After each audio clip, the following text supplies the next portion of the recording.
Be sure and tell them Large Marge sent ya.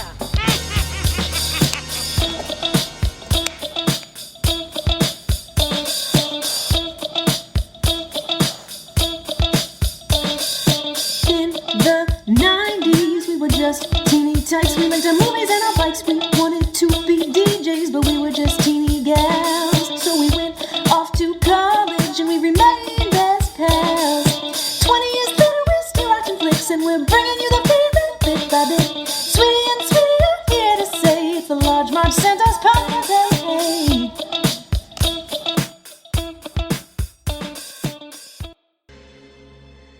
Take a look.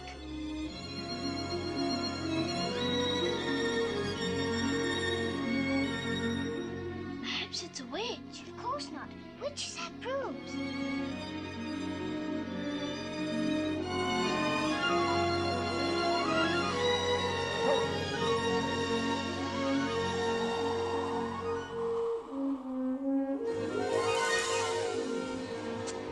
It's her. It's the person. She's answered our advertisement. Rosy cheeks and everything. Hey guys, welcome to the Large Marge Sent Us podcast, your favorite podcast where two sweetie sisters talk about movies that shape their childhood. I'm Sweetie. And I'm Sweetie. And today is a very special day. Wait, why? Because it's your birthday. Woo! Let's say it's your birthday. Say it's your birthday. Happy birthday to you. Yes, it is. Happy birthday to you. Tell me more. Happy birthday, dear Sweetie. Thank you very much. Happy birthday to me. And many more. Good one. So, Sweetie, since it's your birthday, I thought we should watch your favorite movie, or what I think is probably your favorite movie. One of them, at least. Is it your favorite? Top 5 for sure. As I say for every single movie on this podcast. People taking counter like, that's like 20 movies now. You guys, I know I say this a lot. This is the real deal here. This is I think so. I think this is number 1. Okay. I think it's like really hard to pick your favorite movie. Yeah. Being very avid movie watchers as we are, it's really hard to pick. We enjoy so many movies, so it is really hard. However, I don't know what it is about this movie. I do know what it is. This movie is like Tell a them perfect gem. What the movie is. What is the movie? So, my favorite movie is Mary Poppins. It is what it is. I don't think anyone would really argue with me. It might not be your favorite movie, but I don't know if there's really That's anyone. not how favorite movies work. That's not. Everyone doesn't have the same favorite movie. No, I know. But, I'm sure people might, not love this movie as much as I do, but I don't think anyone could not say this is, a masterpiece. I don't know. Movie. It got a lot of good response from people. Yeah. No, that's what I'm saying. I think, it's just... Twitter. And, wow. Just, worldwide, let's say, Express. Wait, what? I don't know. That's what popped into my head. Just finish the sentence. Worldwide. No, just and also this is an old movie. This movie was made in 1964. So we're not actually in our camp of 80s and 90s movies anymore. We are gone back to in the time machine. We're below. This is our mom was a tiny little girl. To be fair, our motto is where two sweeties talk about their favorite movies from childhood. Right. It doesn't say it has to be an 80s or 90s movie. That's something that you imposed upon ourselves. Okay. So just they happen to be because we were born in that decade, but we do there's have a lot classics. and we haven't dragged out a lot of them yet, but we do have them, and this is probably the first really old one that we do have. Willy Wonka. It's pretty old. All right, so I was 70s, but this was 64. That's Mom Carol from Ask Carol was when was she born? 11. So that's she's pretty young. It's true. Yeah. But yeah, I don't know. I watched this so much when I was a little kid. We owned it, Avi. Got the CD at one point and learned all the songs front to back to front. Made little production numbers in my room. as one is wont to do. Got a Mary Poppins Barbie doll. He did. From the Disney store. Yep. And just I don't know. Always just have loved this movie so much. Huge fan of Julie Andrews. Obviously, this and Sound of Music, like huge for me. I've never seen Victor Victoria. I should really, now I'm older, I should like look into that. Seems pretty adult. Julie Andrews is a goddess. She's so beautiful. Triple threat of acting, dancing, singing, which is I think what I always wanted to be as a kid. Cannot sing, save my life. So that part is missing. But yeah, I just love this movie so much. And I just want to say to you all, I didn't cry. Yeah, what's up Yep. with that? I'm very proud. I'm very proud. I don't know. You definitely I teared up. choked up. I choked up when she came onto the scene. When she floated into the scene. It's not even. Definitely got a little water in the eye. I did a test of like how long until Sweetie like chokes up, and it was literally 5 seconds when into the movie. Like the credits, the title came up, Mary Poppins, and then the first chords of like, what's the first song that Spoonful of Sugar is like the opening song. But it's like this big orchestrated version of it. And it starts with like a kind of like a low, like magical, like kind of sound to like the orchestra. And then it just like goes into it. And it's like the beautiful, like watercolor cityscape of London. And it's all kind of like foggy and beautiful. And Yep. That's beautiful. when she lost it. No.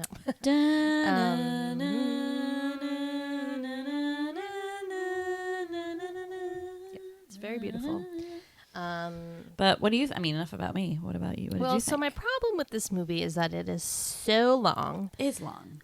It's 136 minutes, I believe.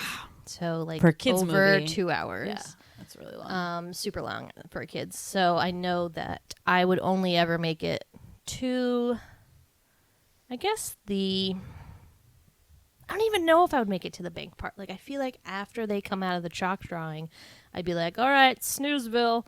And then I go I'd like forget about it. Well, but the bank part is definitely a low point for me. But then it's the exciting chimney sweep part. So like you would have seen that though, right? I guess. I don't know. I just feel like I always lost interest after they come out of the chalk drawing. And then watching it this time, I was like, dang, they still, like, Mr. Banks hasn't even been fired yet. Like, Yeah. I always thought he got fired at that day at the bank. And so I thought that cut down on things, but it's not. He goes back to the bank. Well, I agree. And it's like there's less magical stuff, like after the chalk pavement kind of the Jolly Holiday scene. So I think that's like part of it. And also like that's when it gets a little bit serious and like when the real message starts to come out about like this isn't just about like a magical nanny coming to like hang out with the kids and make sure they don't like run away anymore. Yeah. Like there's the deeper message kind of starts going with that. And then it gets like a little sad. It gets a little bit like fucked up. Sure. And I think that's not as easy to carry as like all the fun stuff. But like I said, chimney sweeps part. I mean, we'll get to like favorite scenes when we'll talk about that. Can't be missed. Can't be missed. But I think we should summarize it. Okay. Sumo wrestling, summarize Summarize. it. It's time for the just a spoonful of sugar to help this synopsis go down. I'm gonna do the synopsis. Are you ready? Here it comes. Mary Poppins is... No last name. Her last name is Poppins. Duh. Don't tell me you thought that was her flick first. Oh my God! No. Okay, good. Mary Poppins is... I mean, like, what's her shtick? I don't know. Is she a witch? Is she a magical nanny? Is that her? But what is that? On the resume, magical, Mary Poppins. Based on magical what? nanny. I don't know. It seems, I think she's a witch. No. She's something, a wizard? That's She just just a male has, witch. She has some slight magical powers. Okay. So she's magical. So in London town, circa 1910, the Banks family is having a bit of an issue. The issue is that they cannot keep a nanny to save their lives. The latest nanny, Katie Nana, she's pissed. The kids ran off on her again in the park, so she's like, I'm out of here. Sorry. So they need to find another nanny. So Mr. Banks is fed up with these 5 or so nannies they've gone through, so he takes it upon himself. 6 in 4 months. So 6 and 4 months. He takes it upon himself to put an advertisement in the paper and find a nanny himself because he's a man and he thinks he can obviously do it right. Which technically he does because Mary Poppins comes. But not really, because the kids make their own advertisement, and that's what Mary Poppins answers. Exactly. He tears it up, he thinks it's rubbish, and throws it in the chimney, and it blows up into the winds, and because of Mary's magic, whatever, she finds it, and it's pieced back together. Yep, she gets called. So when the winds change, Mary Poppins floats onto the scene, and she flies. But it's more like floating. It's like a graceful float. I wouldn't really call it flying. Yeah, and she has her umbrella. She always has her which little umbrella. Aids in that. Gets the updraft. So because she flies in on the wind is high enough, blows enough to blow all the other applicants away. So it's just her. She marches into the house and is kind of just like, all right, I'm the nanny. And Mr. Banks is very taken aback and is like, what is this? And he's unsure. Well, she has some sort of like almost hypnotic powers, I would say, because that happens like a couple times where she like convinces him sort of to do things. And it's supposed to be, I think, kind of like a change of him sort of like, the thing with George Banks is like he just is very blustery and says things, and like his wife, for instance, just like goes along with stuff. And it's almost that point, if you ever seen like, I feel like this is like a very like man and then like lowly wife thing or whatever, that like you have to make sure that the husband thinks it's his idea or else they won't like take it seriously. So there's like ways that like men manipulate, like let's say my big fat Greek wedding. Remember when the mom is like, hey, like you have to just like make him understand like or think that it's his idea and then he'll do it. Like that he came up with it and he's like, yeah, I'm awesome. Yeah. And that's kind of like how George Well, Banks is a little bit. I feel that Mary Poppins represents like feminism and that she, although the mom is very for women's rights, she doesn't really follow it in her own household. She is very subservient to George, but Mary Poppins tells him what to do. And he's kind of, I think, that's why he's taken aback because he's never had somebody, especially a woman, tell him what to do. So it makes him very like flabbergasted. Yeah, I mean, he thinks he knows best. He's the leader of the house. I mean, that's like the whole deal. Right. And like the nanny works for him, but like this guy is not involved in the house at all. No. I mean, he goes to work and he comes home, and there's like basically no interaction with the kids. He just kind of does his own thing. And this is like kind of this turn of the century for upper class families. Like that's what you did. Like you had a nanny, and if you didn't really spend time with your kids, like you had them because you know you had to have them just as like a status thing. But you didn't spend time with them. It wasn't part of your role. And just to be clear, Mr. Banks works at a bank. So whoa. Yeah. That's a little too much bank. So that's really all he does, and he sings this fucking bank song like 50 times a day, and it was really it was really wearing on me. I was like, oh my god, how many times? I wrote down like, okay, this is bank song parts 1 through 50. It's like a British bank must be run with precision. He's a little obsessed with the bank. It's but like his dad all the worked time. at the bank. I know. A lot of bank in his family. It's excessive. And his name is Bank. So it's a little ridiculous. He's got it in his blood. But anyway, so he hires Mary Poppins, and she gets right to work, and the kids are very excited by her because she seems to be exactly what they were looking for in a nanny. And she's firm and kind and all the things that they wanted. Very pretty, rosy cheeks, cheery disposition, all of that. Fun. So she steps right into the role, and I mean, it's interesting because it's not that the kids were ever bad. Right. They weren't. It's that they didn't have someone they liked, I guess. I don't know. And they were just kids too. Yeah. I mean, they're kids. She understood that. So she had a good balance of firmness but fun. So she would do this thing where she would be firm and make them like tidy up the nursery, but it would be like a magical kind of game. Right. So it would be like you snap your fingers and things magically went back to where they were. Yeah. Pretty neat. But then she also does this thing which really started to annoy me, even though I know this is part of like her shtick, is that every time something magical would happen, she would pretend that it didn't happen. So then I was like, in my head, I was like, wait a minute. I was like, did it happen? Or It was really fucking with me. That was bullshit, because if you're gonna do that stuff to little kids, of course they're gonna talk about it and be all crazy about it and stuff like that. So I think that is really awful that you're like, what are you talking about? Like, we didn't do any of that stuff. Like, and the kids are like, wait, we did it, and like go nuts. I don't know. But they knew they did. I think they were fine with that. Yeah.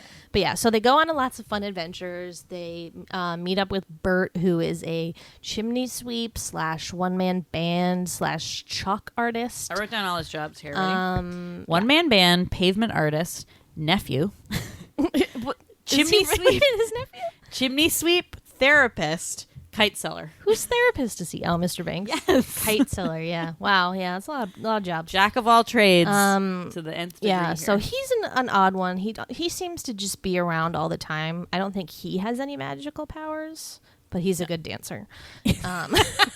I know that much is true. And he can play the cymbals with his knees. He can do it all. Let's be honest. Yeah. So talented. Yep. So they find Bert, and Mary helps them jump into one of his chalk drawings, and they get transported to this beautiful English countryside.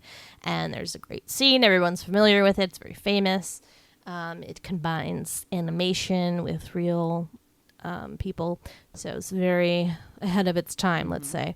So then things get a little unsettling, because George is noticing that people are very cheery. And I don't think he likes cheeriness, because he likes the bank. A British bank must be run with precision. And he's also out of the loop, though. I don't like laughing. My name is George Banks. He was very serious, but also like never around either. So he like wasn't really under that spell. So, but he's continuing to get annoyed. So he tries to give Mary a talking to, but she ends up what he ends up saying to her, she kind of molds it into the fact that he's basically wants them to come to the bank, the kids to come to the bank, so that he can teach them about like bank shit. Well, if he's also obsessed with the bank, like, all right, let's get bring your them. kids indoctrinated. So he's that. like, yeah, that's a great idea. I'll do that. So he takes the kids to the bank, and Michael brings his tuppence, which he's been saving. But what is before? Okay, so before they take them to the bank, though, she warns them, like, okay, basically, like, your dad's gonna take you to the bank, but I want you to realize, like, there's other stuff out there other than money, right? So she says this great line about there's a lot of people can't see past their nose. So Mr. Banks was so kind of like narrow-minded and sort of just thinking about money and his career and really not about his family or anything else, and didn't care to like look around him. So she sings this beautiful song, Feed the Birds, probably the most famous, about this little old lady who sells birdseed on the steps of St. Paul's Cathedral for tuppence a bag. And it's supposed to be about charity, right? So it's like you are in a wealthy stature, you're a beautiful home and kids and a family, and you should consider like giving to charity instead of just like money, all you want, like doing your own thing. So Jane and Michael have this in mind when they go to the bank. And their dad is like, okay, like you have money, you need to put it in the savings and the bank and stuff like that. And all in their mind, they're like, Mary Poppins told us, like, you know, charity counts. Like, charity is what makes you a good person. And they refuse to deposit their tuppence in the bank. And a big hubbub breaks out. And Michael's like, I don't want to put my money here. I want my money back. And so chaos ensues at the bank, because apparently all the other adults are like, wow, that kid knows what he's talking about with his tuppence. I'm taking my money out of here, too. So everyone goes nuts. And what do they call it? A run on the bank. Run on the bank. So everyone takes their money out of the bank, which is bad news for the bank. So Mr. Banks is very cross, and the kids run away again out into the wilds of London. London, scary. They don't get killed or anything, though. Bert finds them. And they have a fun time with the chimney sweeps. They come home. The chimney sweeps like are stuck in their chimney. They all come out. Mr. Banks comes home and is like, "What's all this? What's all this?" And there's like chimney sweeps everywhere. It seems like a nightmare to me. It's like a lot of soot. I don't understand how chimney sweeps worked back then. Like, it just seems like a lot. It's a mess, you know? Like, they're always dirty. I mean, you But always had soot under your nails. they put like one sheet down in that living room. It was all covered, but I was worried about the rugs because those weren't covered. That's what I'm saying. The rugs weren't covered. It stressed me and out. they were like black. But anyways, everything's fine. So Short is like, what the fuck? So he like kind of yells at Mary Poppins, and she's like, I never explain what I do. And then Bert kind of gives him a therapy session. What you were talking about. Yeah. So And he tells him some wise words. right. So he just is basically like, hey, dude, like your kids are going to be grown up in 2 seconds and you haven't spent any time with them. You're just concerned about your own world and this job and the bank and stuff like that. He said, childhood slips like sand through a sieve. And all too soon they're up and grown and then they've flown and it's too late for you to give. And so he sings the Spoonful of Sugar song, which is just a reminder that, you know, sweetness and being nice, like, makes everything better, or thinking about things in, like, an optimistic way. I think that's the key. Even if it's a hard task, knowing that, like, it's something that you need to do and just being positive about things can make, like, your life so much better. So Mr. Banks realizes this. And at this point, he's gotten a call from the bank being like, hey, come down here. You know, we need to talk to you. It's not good news. There was that huge hubbub, and he's basically like, I'm going to get fired. But he kind of has a revelation, like, maybe work isn't everything. Maybe it is about family and having these kids that I love and I don't spend time with them. And maybe it's about laughter. Maybe it's about happiness, you know. So, yeah, he goes to the bank, he shows up, and they fire him. They fire him. They punch his hat out. They, like, do that thing to the umbrella, whatever that's called. Fucking it up. I don't know. And he's like, that's fine. And then he goes all nutty, and he's like, supercalifragilisticexpialidocious, which is what the kids taught him, is what you say when you don't know what to say, which he used to think was rubbish. But now he realizes that it's true. It's a very funny word, and it makes everything feel better. So he kind of goes crazy. He's like, I don't know what I'm going to do. I'm going to go fly a kite or something. So he goes home. Meanwhile, he doesn't actually go home. Apparently, he's been in the basement all night. Who knew they had a basement? I know. That's what I said. I was like, what basement? And then, so the family's all worried. They don't know where he is. And then he strolls in the morning with a kite. And the kids are very excited. But, however, at the same time, the wind is changing again. So Mary Poppins is set to leave. And they're very upset. But then their dad comes home with the kite. And they're all excited. And Mary's like, my job here is done. Yeah. And they kind of forget about her a little bit, which is the point. And she's sad about it. It's the first time you really see her show emotion.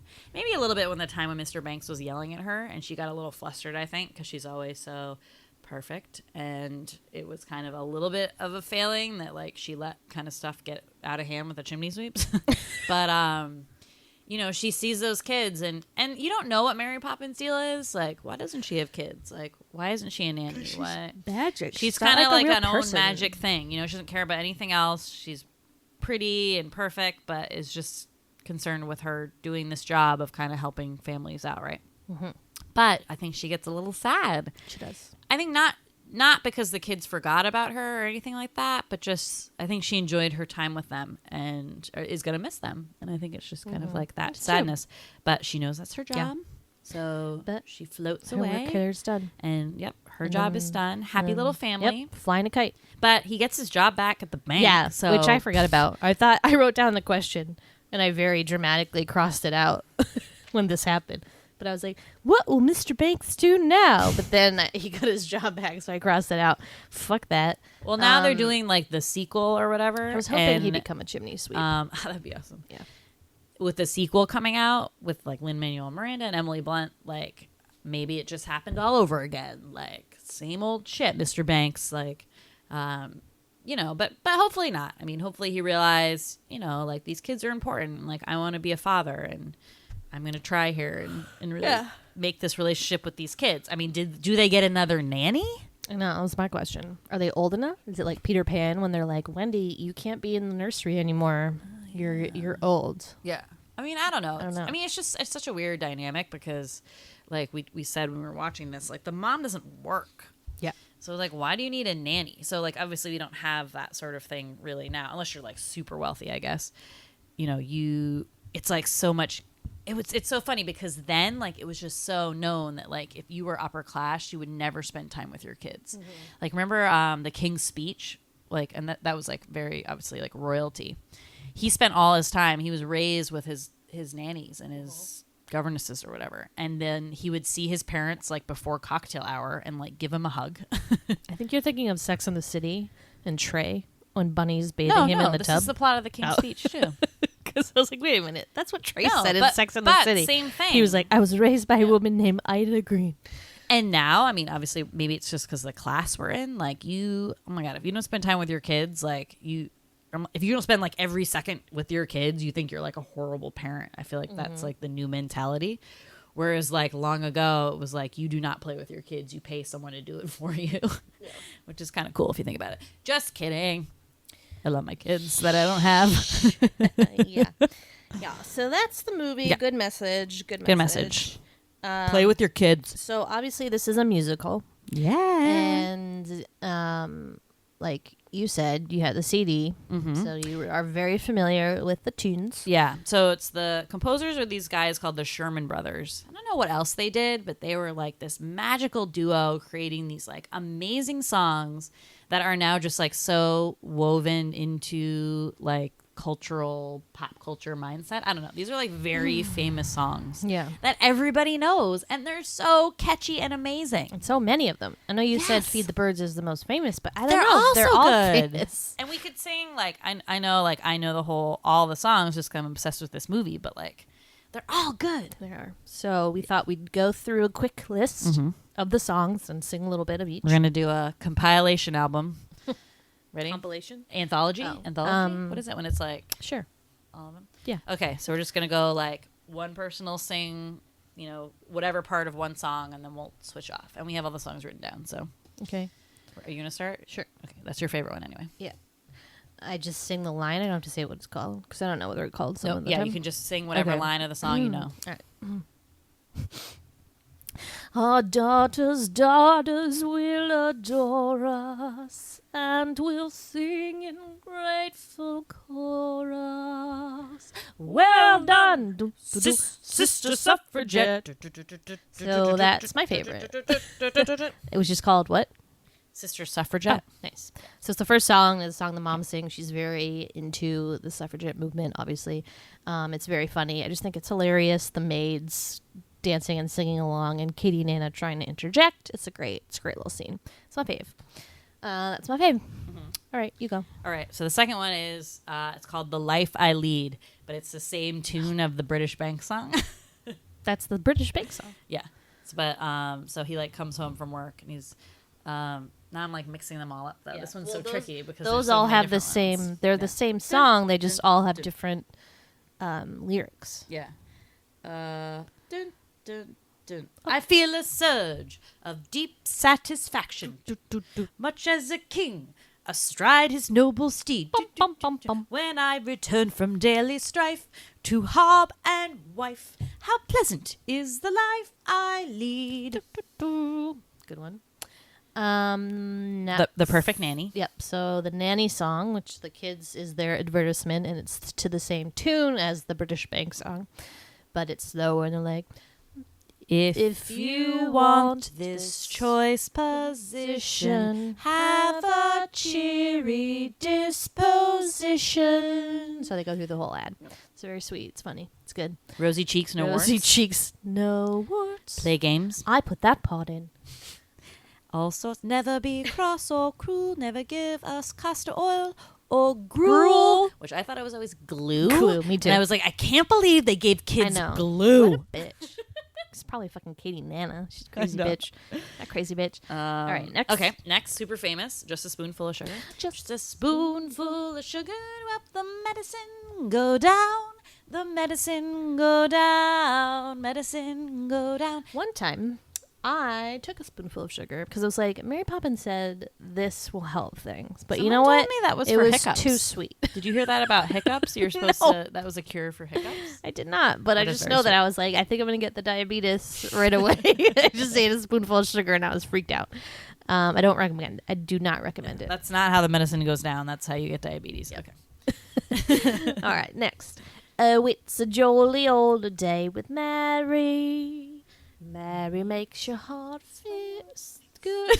I don't know. When Mary holds your hand, you feel so grand. Your heart starts beating like a big brass band. Boom, boom, boom. So that's in the chalk drawing, and Bert singing this lovely song to her, and all the animals. Everyone's obsessed with Mary, and part of me is like, is she concocting this fantasy where she can like make everything happen? She gets to win the derby. All the animals love her. All the penguins love her. She's It's like, very what? vain. Right, which I love, and Me I too. was going to talk about that later. But she's my role model, Yeah. just like going. She forward don't give a shit. from this point on. Yeah. All right, so that was that one. Okay. Next one is it's supercalifragilisticexpialidocious. Even though the sound of it is something quite atrocious, if you say it loud enough, you'll always sound precocious. Supercalifragilisticexpialidocious. I'm the lily, I'm the lie, I'm the lily, I'm the lie, I'm the lily, I'm That's the my favorite lie. part. It's a good one. Another good one. So good. And then this one I don't love, but Sweetie loves it. I just forget about it. It's Stay Awake. The kids are like, I don't want to go to bed. I want to talk about the chalk drawing some more. And she's like, we didn't do that. That's not how she talks, but I just like But it's a weird great accents. song because it's like reverse psychology. It's reverse psychology. She's like, stay awake. Don't. I don't know the words. You do it. Stay awake. Don't close your eyes. Oh, it worked. And then she gives all these reasons like why you should fall asleep, but then it's always like, stay awake. Yeah, it's nice. So good. It's a lovely song. Yeah. Okay, the one I don't like that much, and I really hate this scene in general, the I love to laugh scene.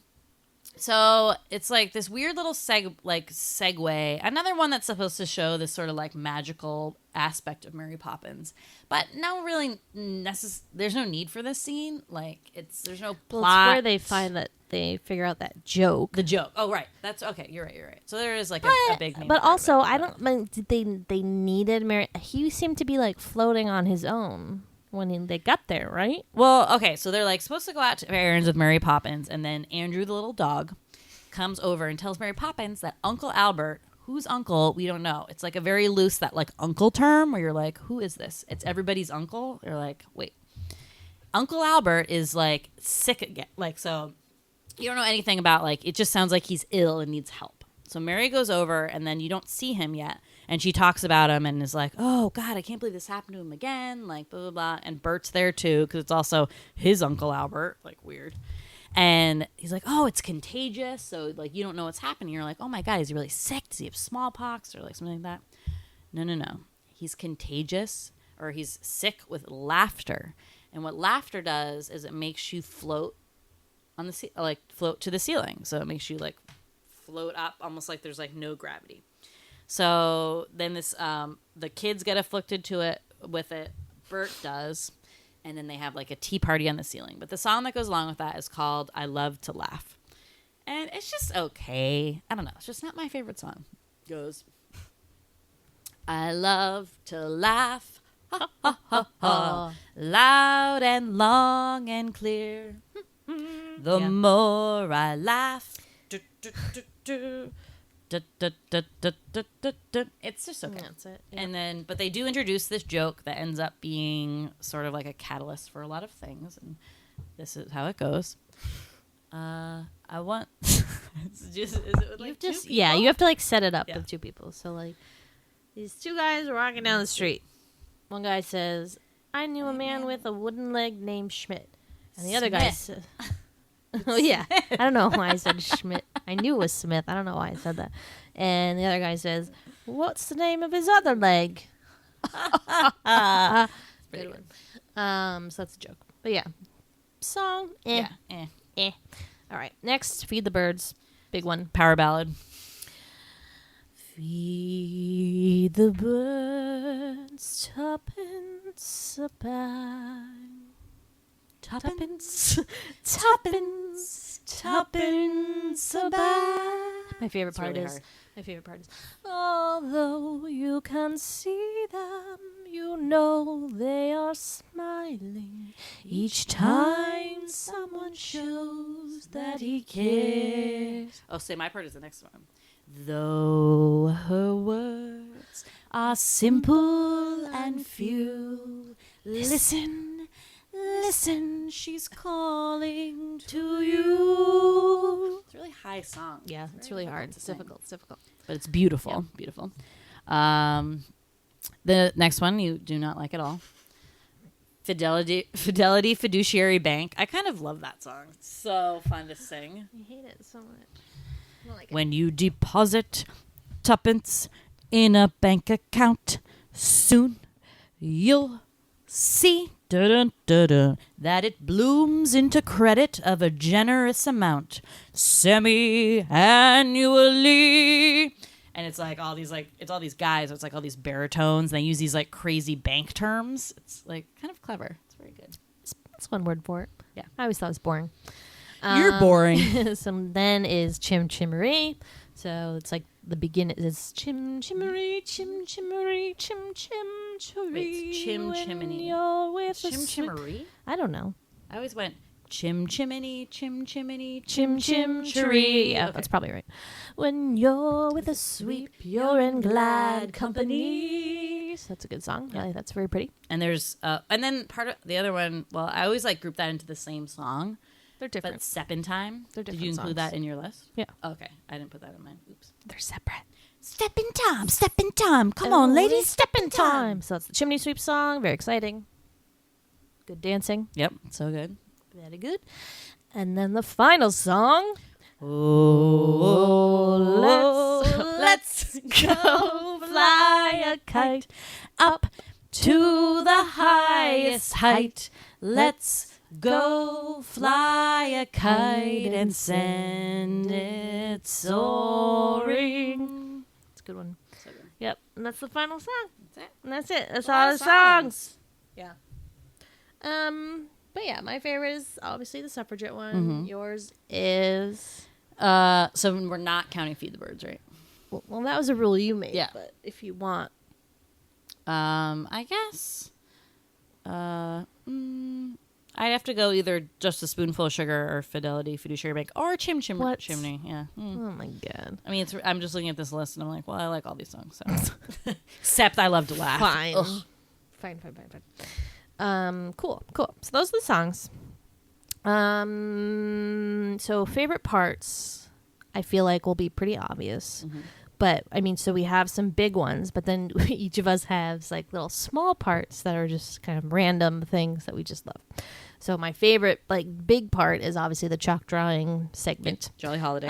Particularly the horses coming out of the carousel, and then they like go up and down, and there's this cute little cartoon fox, which is very funny. So I love that scene. And a horse race. It's definitely my favorite. And the horse race. Yep. That's my favorite Yep. part. Total. Period. Okay. Yeah. I mean, I love Jolly Holiday too. Like just such a magical moment and so beautiful. And it's such a cool thing because it is that. I mean, it's an interesting. I don't think it's trying to like make it seem like the drawings are not supposed to be drawings. You know, they're not supposed to be real. Like you don't get that, right? That they're supposed to be in like a real world. Like they're supposed to be real people in with drawings. Wait, say that again? So, like they use animation. Yeah. But they're not supposed to be like real people with Right. real people. Oh, yeah. No. They're supposed to They're be like- drawings in with them. Yeah. Okay. So the whole like the Jolly Holiday part is that they're like in this chalk pavement picture. So it has a very like watercolor sort of like look to it, and it's all like yeah, it's just very like dreamy and dry and almost like an impressionist painting, like really really beautiful. I love that too. It's adorable. Yep. And then yeah, so I love that scene, but then I also love the chimney sweep part. So it's just such an interesting thing that they decided to do with that, and making this like huge part of it being like this chimney sweep, I guess almost like culture and like what goes on above, again sort of like looking at the world from a different angle, let's say. So like I talked about the part where it's like the charity and like really being into charity and looking things like past your nose, so stuff that's not in your world, your main world, and seeing basically like walking in other people's shoes, right? So the whole thing with the chimney sweep, it's like this world above the regular world, because they constantly exist on like where all the chimneys are, because they sweep them and they're the only people who go up there. So it's very magical up there because it's kind of in an untouched place, and it's also like beautiful skyline and like all that stuff. So anyway, so there's like this beautiful part where they see like London from that angle, but then there's this crazy dancing stuff that happens with all the chimney sweeps and Bert. And they do like all these crazy dances, all these crazy stunts on the rooftops, and these like this great singing and like chorus line kind of dancing. It's so good. Yeah. It's very exciting, very high I love it. paced. And wow, can that Dick fast Van paced. Dyke dance? He can. He's so leggy. I know, he's all legs. He's got like legs for days. And he makes like such silly faces when he dances, which I appreciate. But I was also like, is that the only thing he does? Like, just like smiles, but goofy and dancing. I don't know. And like high kicks. Really I'm kick not sure. those knees up. Though. But yeah, it's great. It's like and a rocket. Mary also has a great dance little number. And that I love. She's wearing those little purple shoes. She pulls out of her carpet bag in the beginning, which I love. It's just, yeah, it's a great scene. It's a great song. It's great. I think everyone says that sees the Mary Poppins show on Broadway always says like that's the best part, like chimney sweep part, which I imagine in person is amazing. I know. So yeah, we were at dinner tonight, and this woman like knew. Well, at my birthday dinner tonight, Sweetie gave me this kind of awesome, not like a bobblehead, but like I don't know what that's called, like a Funko Pop. Yeah. So it's like Mary Poppins, but she's like a huge like head and these like funny big eyes. She's like kind of animated. And they saw like me get that gift and they're like, oh, Mary Poppins. And I was like, oh yeah. I was like, that's like my favorite film. And they were like, we saw it on Broadway. Like it was so amazing. Like, oh my God, the singing and dancing. And I never wanted to see it at Broadway just because I didn't hear actually that great things about it. And I know they had to add in like new songs, and I was like, about that. And I don't know. I just didn't think I like needed to see it. I guess I still would, but Yeah. I mean, some parts would probably be great. Probably just the chimney sweep part, but whatever. Right. Whatever, but yeah, it's a good part. Some other random things I also enjoy are when she unpacks her carpet bag. I love just the things Mary says to Michael and Jane, mostly to Michael though. Michael's so cute. He's definitely my favorite kid of all time. He's just so cute and like he says the funniest things, and she's like so onto his like shenanigans. She's like, don't slouch, Michael. She's always and he's telling such him. like a little gentleman because like the kids well, not necessarily Jane, but like Michael gets dressed as like this little gentleman. Like it's just she he is always like has to wear like a pretty dress and a hat, and her hair has to be they're curled. still like kid style. Like Michael's is like a little vest and bow tie, which is also this other problem I have is that why doesn't Jane have money saved in the bank? Is it because she's a girl and she's not supposed to have money, so only Michael can open a bank account? Whatever. But yeah, so Michael's like being bred to be the next banker in the family apparently, so that's what that's about. But I do love all that interaction. There's this one part you said you loved when they step on the turtles to like right across the pond. We would like always love that. Our grandmother would have this like stone turtle thing in the garden, and we would step on and be like, I'm doing the Mary Poppins with like 1 foot. It was great. What else? I know we have a bunch of other little parts like that, but I love the spoonful of sugar comes with the tidying up the nursery. So we've been using that phrase for a couple years now. That like when we used to live together, we'd have like set cleaning days. I'd be like, okay, like let's do a tidy up. I always would say, let's do a tidy up the nursery, and we just like bomb through cleaning the house for like. I always hour. say, let's tidy up the nursery, not a. You say a tidy up the nursery? No, that's what you just said. Well, whatever. I thought I was saying it wrong. I don't know. Let's tidy up the nursery. Let's tidy up the nursery. Yeah. So that's what we say whenever we're cleaning up. So, or then even when we live alone now, Sweetie will be like, what did you do today? And I'll be like, I tidied up the nursery and then I watched TV. So it's, it sticks. Yep.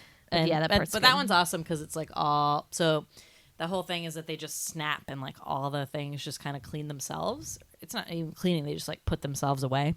So it's like toys on the ground and the beds get me. I always thought when I was a kid, like the bed made one was the coolest thing. That's all I wanted my whole life was to snap my fingers and my bed would just be made because I hated making my bed so much. But there's like kind of this like just craziness of like all the things kind of getting done when they snap their fingers. So poor little Michael like can't snap. And then he finally figures out how to snap at the end, and like his shit gets like wild because then like Jane snaps and a wagon comes and like whisks him into the closet, and then he can't get out of the closet. It's very stressful. It's stressful. Very stressful. Yeah, good scene though. Good scene. I do And then love that. and then Mary Poppins like quiets everything down, and then it's just this like one little drawer in the nightstand goes like beep boop. I love that part. It is cute. Yeah. Beep, I like that everything has a personality in that scene. It's really special. So It's like very Brave Little Toaster-esque. Yeah. But very nice. But yeah, that's a good scene. Anything else that's random little things that stick out to you? No? I mean, I know you again don't like the bank scene, but the part of that is so great is that Dick Van Dyke, who plays Bert, plays the old chairman of the bank, who's supposed to be like 100 years old, like super old. So he's kind of unrecognizable. Like if you didn't know it was him, I don't think you would know. I was trying to see. I was like, I mean, like kind of. You would think it was just like some old actor, and he's like hamming it up.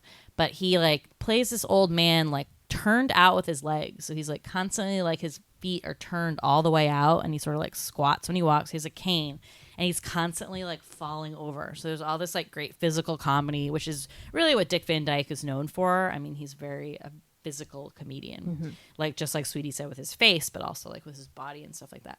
So he like falls all the time, and he just is like, he's just like is this very old man. He's just like, what's this? What's this? What blah blah blah? What's this? What's all this? Smith? Who's Smith? With the leg? Who? Like he's just like so crazy. Yeah, it's pretty funny. It is funny, but yeah. So I love that part. It's cool and it's interesting. I mean, all the bank stuff and like I don't know. I know you don't like it, but I think it's just interesting. Good. Okay, so I guess I kind of would like to move into some questions. Sure. So first, my biggest question always, forever, when I was little and today is, what is Mary Poppins and Bert's relationship? That's what I was just gonna put in. Okay, so let's unpack it. Okay. I think it's sexual. Well, I think former lovers, now friends. Okay. Interesting. You know why? Because she's never in town for too long. And then she's probably like, hey, I don't want to do long distance from the clouds. Let's keep this friendship going. And I'll just bop in and like use you to help me have a quickie tone down now kids. And then, like, I don't know. Is that what she does on her Tuesdays off? Like, I mean, they definitely like flirted up. Oh yeah, they're like, very I flirty. feel like they're in love. So it was always confusing to me because I was like, are they a couple? Are they not? I need to know. Changed a bit. Yeah. So clearly they have like a history, but like what that is, never known. Unclear. But it's like Mary Poppins like don't have time for anybody. You know, like she just does her own thing. It's not like love is like really in her realm of thinking. You know, it's almost like she's only there to help other people out and has to keep like such a straight face. True. Bert, on the other hand, like super sweetie. I hope he gets a girlfriend and, you know, a chimney sweep lady, and they do chimney sweeping together. Maybe they sell kites together. Maybe he won't have to be a one-man band. I'm sure he could drop at least one of his occupations. Like, I think it's excessive again. Which one would you drop? What's the one that doesn't make any money? Well, one-man therapist. band. I don't think he should. I don't think that's an actual position. That wasn't a real job, but I was just saying, like, damn, he was good at it. Yeah, it seems the money seems very stingy in the one-man band area. And the pavement which picture one. I'm upset about because it seems like those are regulars that come. They're like, oh, Bert's doing a show in the park because he knows everyone's name and their history. And only like 2 people give him money? Yeah. That is some bullshit. Such bullshit. So yeah, drop that one definitely. Remember like the one-man band that used to be outside of our workplace? God, I fucking hate that guy. I would only hear that all day at work, and even if I had headphones on, I would still hear. I his won't march fucking down thing. there and give that guy $20 to move a block down. Like get out. You were like, you are not Bert. Get out of here. No. Oh, it was so awful. It was just like a kazoo sound and like an occasional cymbal crash, and I was like, get out of here. Yeah, it was bad. Yeah, it was bad. That was bad. Next question. Do you ever wish that they went into one of the other chalk paintings? Yeah. Some looked very interesting to me and very exciting. Well, and the circus would have been cool. Yeah, the circus is always the one that I wish they had gone in. There's also Punting on the Thames. I love that scene. Yeah. It's like, there's all these different things, and yet Jane's like, what about this one? This one looks lovely. I'm like, it's just a fucking bridge, like, in a country. Like, what? Boring. But I get it. It's nice, and it made for a nice scene, but I do wish it was... I always wonder, like, what if they went in the circus drawing instead? Okay, have you ever flown a kite? I think so. Really? Yeah. Wow. It's hard. It's not easy. I never have. Never have. not Probably easy. never will. Well, you got to get good wind, first of all. Right. It seems to be mostly a beach activity, so I was like dubious that they were all flying those kites, and they were all very close together. Nobody was running, so I'm still confused about it. Yeah. But yeah, I've never flown a kite. I'm not sure if I will. It's fun, but it's fun for like 2 minutes, and then you're like, now what? Yeah, I guess I have to say, I just don't get the appeal. Yeah, of you're like, the oh, kite. you take this. But Am I this is Mr. like- Banks? I don't know. Well, just think about it. This was turn of the century where you like literally had nothing to do. Yeah. Like that must have been. I mean, I the still highlight see of your people life. flying kites at the beach, and I'm like, is that fun? I guess it's like whenever I see a grown man flying like one of those little remote control planes in the park, and I'm like, what? Is it just a thing that guys like to do? Yes. I don't Oh, get the it. drone fascination. I don't get Please. it. It's weird. Do you have any questions for me? Sure. I just thought of another one you were talking to. Let's talk a little bit about the mom character. Okay. So I know you love her because of that Sister Suffragette song. So this is what we looked up today when British suffrage was. So 1913. You looked it up. So this is 1910. So it's like 3 years before they got the right to vote, right? So the mom is like doesn't have time for mom duties. As we had discussed, it's not really like what upper class women did at that time, but she does take her time to go to all these suffragette rallies and has all these awesome sashes. She's and never hands getting them out. arrested. But her husband like doesn't like the cause, so it's like he can't really like know about it. So she's always like home by the time he gets home or whatever. But it seems like she always goes to these late night rallies, and you're like, whoa. Yeah, I'm confused about that. And she's never getting arrested. So is she that serious? Is she just a fair weather suffragette? I don't know. And she seems really sweet, and like the kids like her, but again, it's that like, do you know your kids at all? And like, what? I will say that she has my favorite outfit, which is that blue coat with the yellow trimmings, which is that the yellow's not part of her dress because every time she wears it, that yellow part is there. Yeah. So I assume it's like part a of the ruffle. coat. I love it. It's my favorite piece. Well, maybe Mary's It's a Jolly Holiday dress definitely might be my favorite. But I don't know. I just like the mom's coat. That's what I like most about her. That's that. Yeah. Right. Oh, and then my question was like, so there's this part where like, Mary came there because the kids wrote this letter, right? Have a cheery disposition, rosy cheeks, no warts, play games, all sorts. And she's like reading this, and then she says, oh, but there's nothing about compensation here. Like, it's very sketchy. Like, obviously the kids didn't put anything in their letter about like how much she was going to get paid. And she's very firm on that. And she's like, we need to discuss that. Like, basically I need to get paid. So we were like, why does Mary Poppins need money? Maybe she meant it not, and I mean, she didn't specifically say money. She just uses the term compensation. But I wonder if it's like actually what she means is something bigger than money, which fits in with the whole like message of it's not all about money. It's like I don't know, like if you learn to love and spend time with your kids, like that's her payment or something. I don't know. Just a thought. Just a thought. And it also goes like you said before, like what? So she requires every other Tuesday off. What did she do on those Tuesdays? Like, let's imagine Huge like Mary question. Poppins days off. I know. I can't. I don't know what she does. She's not banging Bert because that Tuesday that's his chimney sweep day. That's true. Confusing. Yep. That's not it. So she's got Unless another side chimney piece. sweep is code for Ew. sweeping the chimney. Get it? I mean, she does get passed around by all those other chimney guys. What? In the chimneys. Dancing. Chimney song.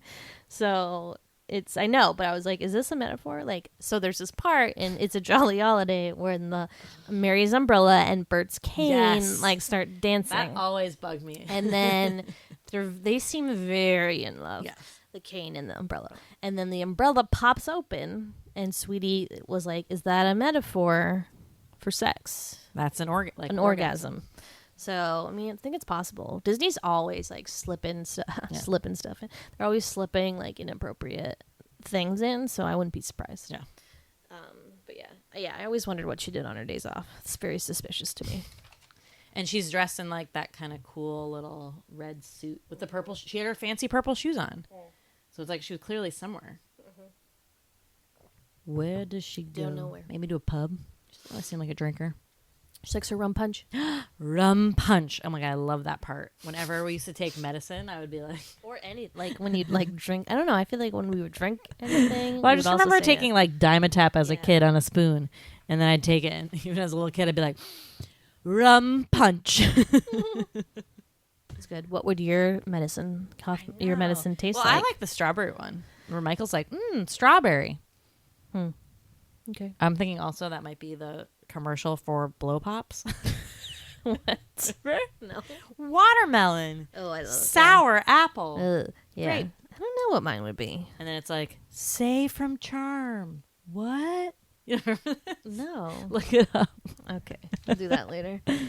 I'll don't do know? it later. Okay, yours would be, what is your like favorite flavor?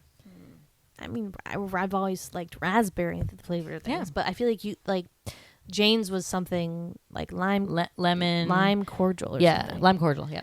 But what's that's like a Like special. Yeah, but I don't want something that's just like meh, like one flavor. I don't know, like cake. Okay, I would like cake, maybe cake flavored. Well, that's just like sweet vanilla.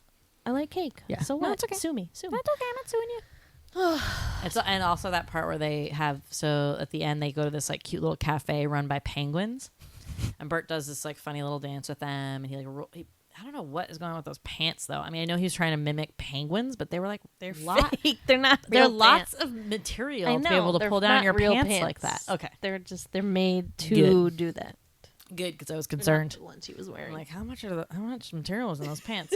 But anyway, so they go and like have this little cafe, and Mary looks at the menu and she goes, let's see. We'll start with raspberry ice and then some cakes Yeah, what's and raspberry tea. ice? I don't know. I want raspberry ice so bad. I always imagine like snow cone. Yeah. Stuff. It like seems shaved weird ice. to have before cake and tea. But Right. maybe it was So what like is it? a thing. I don't know. Maybe like an ice cream. Maybe Popsicle? raspberry ice cream. I don't know. We'll look into it. It sounds delicious, and I would like some served by penguins to me. Yes, those penguins are so cute. Yeah, Very so sweet. cute. Very sweet. All the little animated characters are just They sweeties. are. They are. So I'd like to bring up, so the Feed the Birds song is very, and I always forget that that's the actual song that she sings, is she has the snow globe of St. Peter's Paul's, and when you shake it, instead of snow, it's like little bird shapes, which is very cool. But then it goes into this, like, you're in the snow globe, and then you see the Tuppence lady, and she looks very, like, sweet and majestic. She's homeless, but she's sweet, you know? But Sweetie pointed out, when they actually see her, when they go to the bank the next day, she's a little different. A little more homeless. So let's talk about that. yeah. Why So it's she like a different? very like romantic scene, like she's just saying. But then when you see her in person, she's like kind of just like an old lady, and she doesn't have a beautiful voice as Julie Andrews does, singing "Feed the Birds, Tuppence a Bag." She's like a Cockney homeless lady, and she just goes, "Feed the birds." And it just kind of ruins it for you. You're like, oh, this is like not as romantic as it was in the snow globe. I want to give you my tuppence. Yeah, it is. It's funny. But the bird. so that's like how she makes her money. But then, I mean, then she's like, buy all the supplies? I'm confused. I don't think she's really homeless. I think she's just like an old lady. I'm sure she doesn't live in the good part of town, but like, No. she's not in the bank's mansion, that like crazy house. No, But but yeah, you know. bless her. yeah, She's bless just her. doing She's the good feeding the work. birds. Good- But also, doing I'm the like, good work. don't feed the pigeons. Like, sick. Pigeons get enough fucking food, man. know. Whenever I see somebody giving birds food, I'm like, stop Disgusting. with that. Like, they're And scavengers. city pigeons are the worst. They always are missing like all of their toes or like have one leg, and you're like, get out of here. Oh, wait. We have to tell the story of when we were in LA. We went to the Santa Monica Pier, and we were eating at this restaurant that's like right on the end of the pier. And unfortunately, there were pigeons everywhere. And they were all over the tables. It was gross. There was like this one like real nasty sucker with one leg, and it was gross. So we're just eating there casually, la la la. Neither of us are really afraid of. I know some people have bird fear, but we were pretty much fine with it. We were like, whatever, birds are dumb. And then all of a sudden, a pigeon lands on Sweetie's head. When we're eating, and I look at her and I'm like, oh my God. The look on your face. I think you go, there's like, it's on your head or something. Kind of, because like I didn't realize it. I didn't want you to panic. You're like, oh my God, it's on your head. And like I like had kind of felt like something was going wrong, because I like felt the breeze of a wing like really near my ear. And but I felt it's like nasty, gross claws on my like head. So he really was only on there for like a couple seconds. but I didn't like move or anything. He just like fell off, like flew off. And then all the other diners were like, "Oh my God, are you okay?" I was like clueless. Oh my God. And the waiters didn't even blink. Yeah. They didn't even come over and they're like, "Oh, like, you made a friend." want some free guacamole because of like we have like a horrible bird didn't problem say here? that, yeah. I don't know. Ugh. So yeah, that was great. And then after that, I feel like you were a little freaked A little out. that was a little freaky. Well, it was birds just from then on. nasty to be like, ugh. Those It pigeon was. feet It was. on your head. So like, yeah, but it was funny and obviously still very funny to us now thinking about it. That's It's insane. great. I would if imagine we had gotten a picture of that. I That would have been so know. priceless if it was like when you were like, I'm taking a picture with my margarita or something, and then it had the fall. pigeon. Oh, that would have It been would, perfect. like submit it to a contest I or something. know. It would win. Yeah. Whew, so that's our pigeon talk. Yep. So that's why you should not Do feed the not pigeons. feed the birds. Oh my God. Don't feed Wasn't the that part of the birds. problem? That guy who was like across the way from us was feeding them, wasn't he? Everyone was feeding them, like, but you drop things on the ground, they'll eat it. So it's not just like someone. It's not like they're going up to people. They just want food. I think they're just getting it wherever they can. Nasty.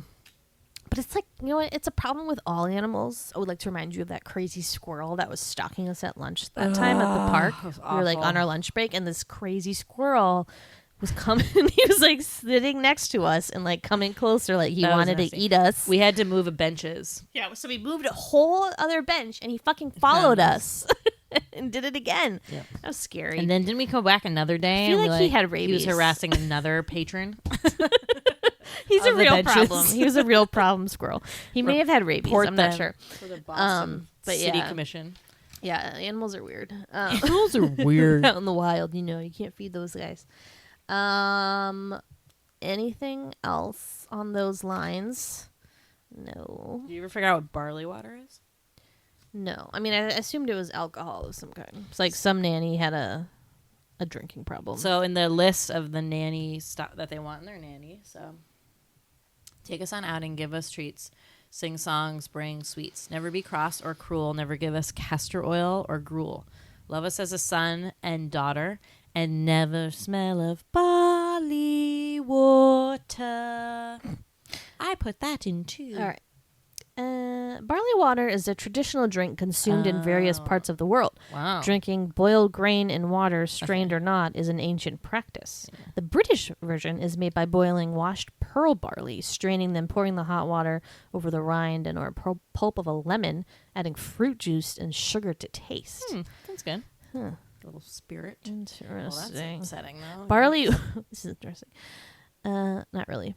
It started out interesting, and in the end, I was like, but I'll read it anyways. Barley water has been used as a first baby food before feeding with barley mush. Ew.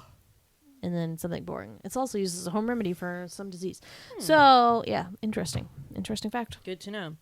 And upon this rewatch, I realized like how thick some of the accents my are God. for the people. I can only understand like Oh every my other God. word that Bert says. Yeah, and especially in the beginning, I'm like, what is what's happening? And then like the other little like, help, Ellen and the other little fat cook. Yeah, they're really hard to understand. Like it's just like the commoners with like that Cockney accent. You're like, what? And I can't imagine watching this as a little kid and knowing like what the No fuck was wonder going we thought on. they said weird shit like glue and Yeah, yeah, there was a bunch of other lines we were like, I thought he said chicken nibbles or Yeah. something. And like Bert's is supposed to be like kind of outlandish, also because Dick Van Dyke was the one American and he had to like really ham it up. But yeah, so good. I watched this. I was flying home from Spain, I think, and Mary Poppins was like a free movie and Saving Mr. Banks, so I had like double duty of those. And I also like had like horrible stomach problems on that flight, so I took it upon myself to drink like a ton of wine to make myself feel better. And so I was like kind of drunk and I was like sobbing in my like the plane seat, like watching those two movies back to back. It was too much, but it was so good. I had a good time despite the tears. Good. I had to go in the bathroom and like, you know, just wipe it off a little. Yeah. Like so good. And if you haven't seen Saving Mr. Banks, like it's good. It's not like the best movie. I don't know. There's something about it that's like slow or I think not that it's good. like has the problem where whenever you have a movie that has kind of two sides of something, so like Julia and Julie were like Julie and Julia Julie. Yeah.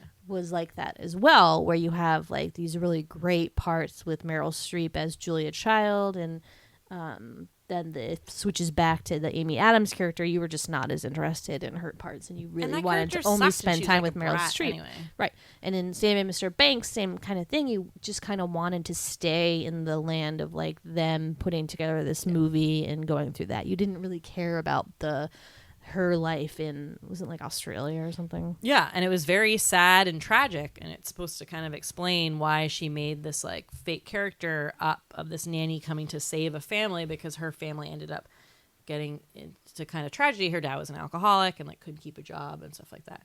So obviously much, different than the plot of the movie that ended up being. But it's interesting in that movie just how that author, if you've ever read the books, they are similar, but like a lot different. And she really had a tough time letting go and wanting Walt Disney to like work his magic, which I'm glad he did, because this is a brilliant masterpiece of a film. It was nominated for an Oscar.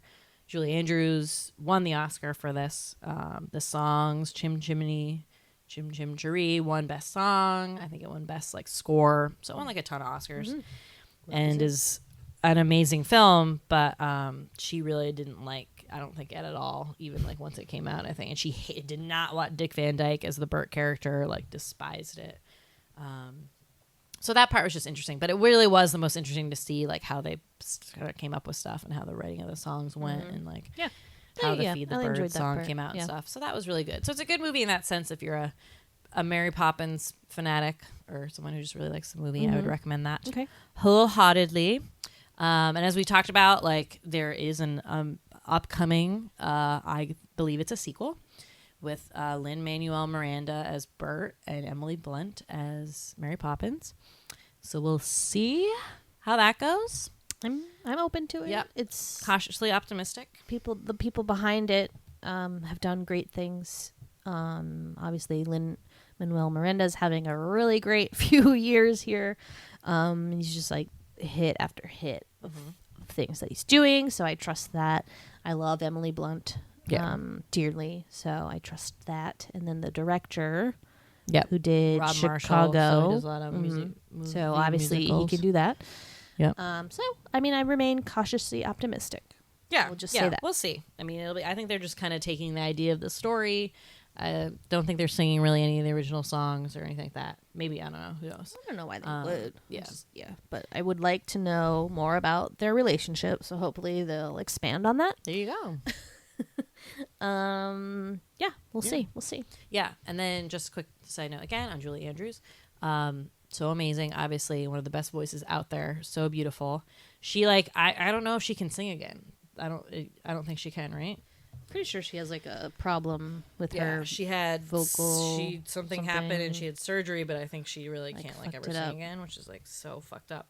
But I remember when Lady Gaga did the Sound of Music tribute or whatever to Julie Andrews, and like she sang all those songs. I went on this like Julie Andrews bender, and I was like looking up all these old clips she sang and like all this stuff, and like I just love her. It's interesting. This just says, as Andrews aged, so did her voice, which began to naturally deepen. Losing her vast upper register, her top notes became increasingly difficult to sing, while her middle register matured into the warm golden tone. But it doesn't say anything about how she lost it. I thought she had surgery and then just like couldn't sing forever. Maybe it's not in the voice section. Well, what else would it be in? Bibliography? You don't think so? Well, we'll figure it out. Career? Maybe. God, it's really long. She's got a long career here. Mid-career. Muppet Show. I don't know. We'll do more research on that. But yeah, I'd love to read like a date. Biography of her or something like that. She's just fabulous. She's okay. Fabulous. Okay. So she was in a Broadway show for something, and she was forced to quit when she developed a hoarseness in her voice. She underwent surgery at Mount Sinai to remove non-cancerous nodules from her throat. However, Andrews has recently stated that it was due to a certain kind of muscular striation that happens on the vocal cords as a result of strain from Victoria. Adding, I didn't have cancer. I didn't have anything. She emerged from surgery with permanent damage that destroyed the purity of her singing and gave a rasp to her speaking voice. She filed a malpractice suit. Yeah, I mean that's why she doesn't sing anymore, which is just like, what the fuck? It's really fucked up. Ugh, makes me so mad. I mean, I was thinking today how much like her and Bette Midler, like I just love those. I know. Those awesome ladies who are just such showmen, and like just when you just have that kind of talent and you can do it. I mean, it's one thing to like have a voice like that, but like that you can pair it with like good acting and stuff like that. And so like people like her, Bette Midler, it's just like Real awesome. treasures. Real I treasures. know. Just love. I know. I just wish I could be born again as a Broadway star. I would There's love still it. time. Take some singing lessons. No, Get there. I don't want to do it. I prefer to warble. All right. Anything else? No. No, but it was a fabulous birthday and a great way to end it for sure. We forgot to mention that when we went to Disney World on the same trip that Billy D. Williams waved to us, MGM had a lot of cool things. It's now called something different, but the MGM park when we were little had so many cool things, including they had the Mary Poppins, the white Jolly Holiday dress on display. And I remember being like so like in awe of that, and I thought it was the most amazing thing. We got a picture. I remember I took it to school as like show and tell, and I was like, look, you guys, It's really beautiful. I saw yeah. the dress, and some douchebag was like, it's just a dress, like didn't know why I was so excited about it. that And I was guy. like, fuck you, whatever. I was happy. So yeah, just a fond memory I have. Like I still remember seeing it in that case with like, and I thought it looked so different because the color it is was so all yellow. worn. Yeah, because it's so yellow. The color is worn, but it was just so beautiful. Great costumes. Yeah. Great costumes in general. They're really Yeah. pretty and Love that. very of the time period, but also like a little different. So Yeah. I loved all our little bow ties. Those were cute. Yeah. And our little coats and like awesome hats where you have the hat pin. I don't know. I was born in the wrong time. I wish you wore hats still. You can just bring them back. Yeah, Maybe. Yeah. So, guess that's it. Thank you for listening. As always, we love you. We missed you. Please- We did miss you. I feel like we had a really our longest gap yet Yeah. of episodes, which Oopsie. we were upset about. But Sweetie had a busy week, so can't do anything about that. So please follow us on Twitter at the Sweetie Club and on Instagram at Large Marge Sent Us. Thank you for listening. Thanks, guys. Bye.